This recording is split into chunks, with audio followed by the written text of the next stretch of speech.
Okay, this is exactly the situation that you're afraid of against Nikali. So I'm gonna do this, and then... Oh, of course there's lag in training mode. I forgot. Alright, let's try that again. God, playing on pad sucks. I don't know how you guys do it. Okay. Jesus Christ. Alright, so... Bam, bam, bam, bam, bam. Why am I fucking jumping? This is horrible. Alright, here we go, here we go. Let's just do it like that. This is what you're scared of, and then bam, random dash out of nowhere into combo. Or your Nikali player is doing this. Dude, how am I getting random jump? I might need to switch the stick. Alright, here we go. Let's try this one more time. I'm gonna do this one more time. Okay, Nikali activates feature. And he's in this state right now. Bam, bam, bam, bam, bam, bam, bam. Random dash, bam, bam, into combo. Or your Nikali player, bam, bam, in this range. Oh! Alright. So we established those two things right there. Oh shit, why is he doing that? Let's turn this one off and turn this one on. Okay, so yeah, like what? Let's say our life bars are very low. Okay, our life bars are very low right now. I have 30%. The Nikali player has 5%, and in this situation, he has full V trigger, and I don't have anything. Let's say I don't have anything in this situation. I think the best range to stay in is this range right here. Because that's what happens. If they try to dash, at you, and then you could DP, react to their jump. So they have to do either or, right? So you're gonna stay in this. See, even I guessed wrong right there. I didn't even react perfectly. Now, what you want to be aware of is that, okay, if the Nikali player sees you doing this in this range, you know, if they see you doing this shit, they're more than likely going to try to walk up and press standing fierce and crush counter your ass. So you have to be on your toes about the range that you're in, and make sure that if he tries to dash, you get the... I reacted late.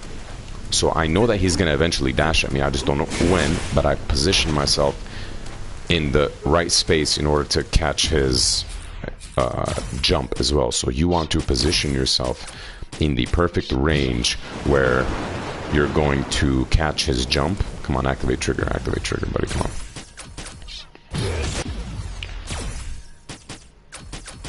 So you want to position yourself in the range where you could catch him out of the dash, like that, or you could catch him in the jump, which is going to be sometime.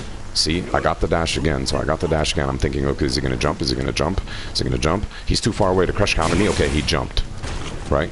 It gets dangerous when it's right here. This is where it's dangerous, because you get easily crush countered right here and lose the round, you know? So you want to position yourself outside of that range as best as possible. But if you're outside of this range, now he's going to be able to seismo you. So yes, Nikali is very strong in V-trigger, and this is something that you have to deal with. You don't have an answer for every option, but you can position yourself in a way where... Shit, I accidentally did that. You can position yourself in a way where you could catch the dash and react to the jump simply by just the position and just having this light. The reason why I'm sticking a light normal out is because if I throw out a heavy button or a fireball or something, I might not react, it might not catch the dash in time, and I'm also focused on the air at the same time. So as I'm pressing this button, I am looking at the air, because my button is gonna hit him if he dashes just like that, but I'm literally just looking a little right above him. My peripheral is focused on the air, bam. You know, my peripheral is just always focused on the air. Bam. Or you could even switch that up. If you have an easier time just focusing on the air and pressing the jab, that might be a better thing. But it all depends on how you're comfortable and what you find is comfortable for you. But what's important here is the position, that position that you have to be in to stop him from dashing. He's going to want to dash in that range. Jesus Christ, I keep...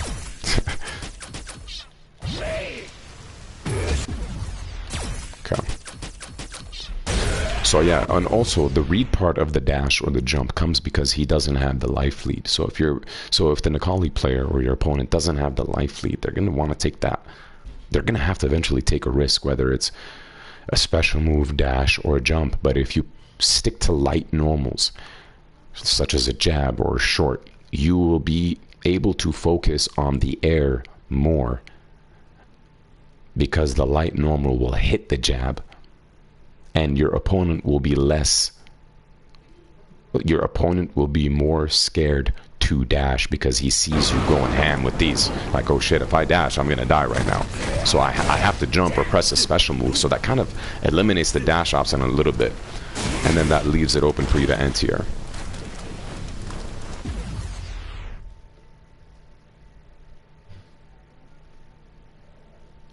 They have to big brain it out when you put them in the situation. But then again, you could get size mode, so you need to be careful about when you press that button. When to press that button. Oh, should I throw the fireball? No, bam, you got bodied. You know, I personally like throwing fireballs when I'm in this range against Necalli. When I'm in his like little outside of his crush counter range, like right there.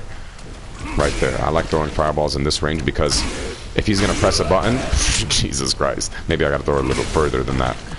It's gonna hit him for pressing a button, and his only option in this situation is to jump. So I'm confident in my fireball game to be ready for the jump, but I'm also not gonna throw many fireballs in that situation.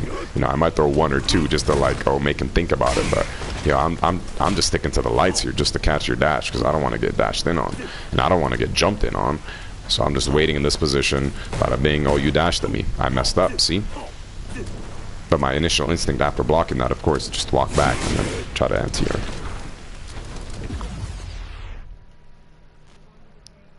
Hey, Phenom approved. Okay. Yeah, so that's a little short one right there, but that's how you can deal with situations where your opponent is just either dashing or jumping. Your opponent's gonna the thing that your opponent should do is put you in that situation of like, am I gonna dash or am I gonna jump? This is why Ken has robbery, because Ken can just randomly dash at you and you might hit him out, but he'll dash at you again because he has the fastest dash. Or once you're focused on the dash by pressing these buttons, you're just gonna early jump fierce and you're holding it. But notice that both those options are risks, and you don't want your character to rely on risks to win, or to be consistent, I should say, because your character will win because sometimes you're just gonna go nutty. But yeah, you want more consistent and solid options.